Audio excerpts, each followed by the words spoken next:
ढोकळा बनवणार आहोत। त्यासाठी लागणारे डाळीचे पीठ, 4 हिरवी मिरची, 2 वाटे आपल्याला पीठ घ्यायचे म्हणून 4 हिरवी मिरची, नाहीतर आपण एकच वाटीला 2 हिरवी मिरची आणि थोडं अद्रक आणि विनो आणि मीठ आणि थोडीशी चिमूटभर हळद। आता आपण करूया पीठ। 2 वाटी पीठ घेऊया। पीठ आपण थोडंसं दाबून घेऊया आणि मिक्सरच्या भांड्यामध्ये दळून घ्यायचं।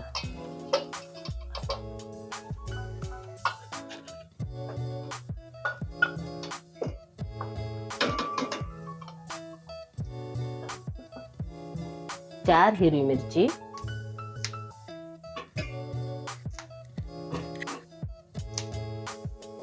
1 चमचा मीठ आणि चिमूटभर हळद, अगदी थोडी हळद, अद्रकचा तुकडा त्यात आपण घासून घेऊया।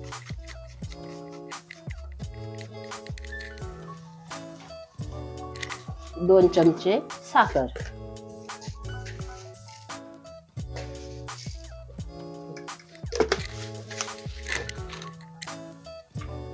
आणि आता थोडं पाणी टाकून आपण दळून घेऊया। आधी आपण डबे रेडी करून घेऊया आणि पाणी गरम करायला बी ठेवूया। तिथं थोडं तेल लावून आधीच रेडी करून ठेवायचं, म्हणजे आपल्याला लवकर ठेवता येते।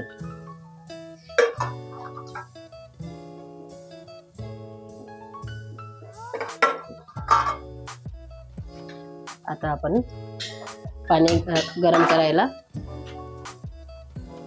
चढवतोय।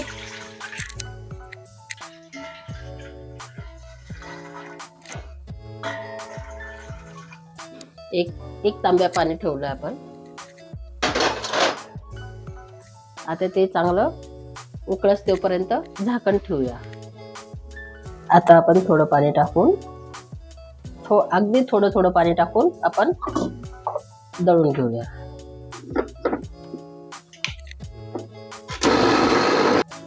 अशा प्रकारे आपला बॅटर तयार झालेलं आहे।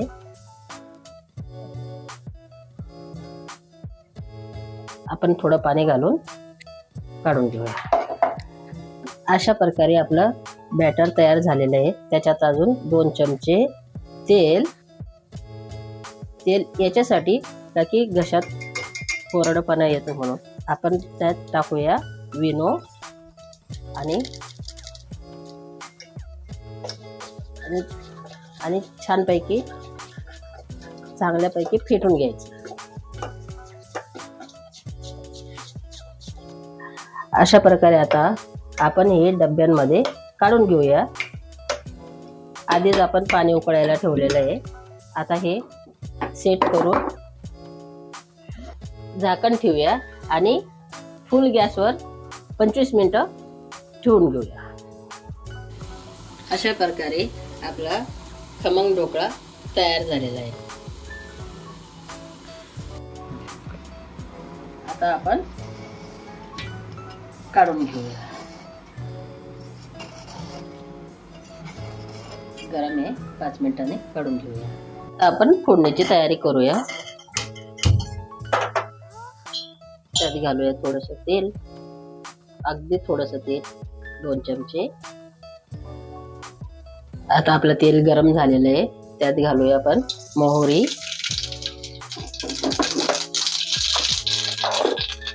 तडतडली ना, कढीपत्ता, धने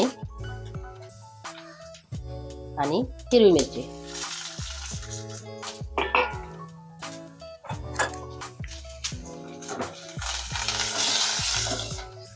थोडंसं घालूया पाणी,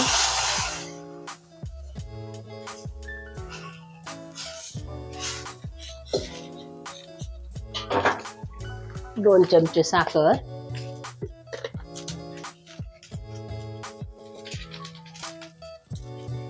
अशा प्रकारे आपला तडका तयार झालेला आहे।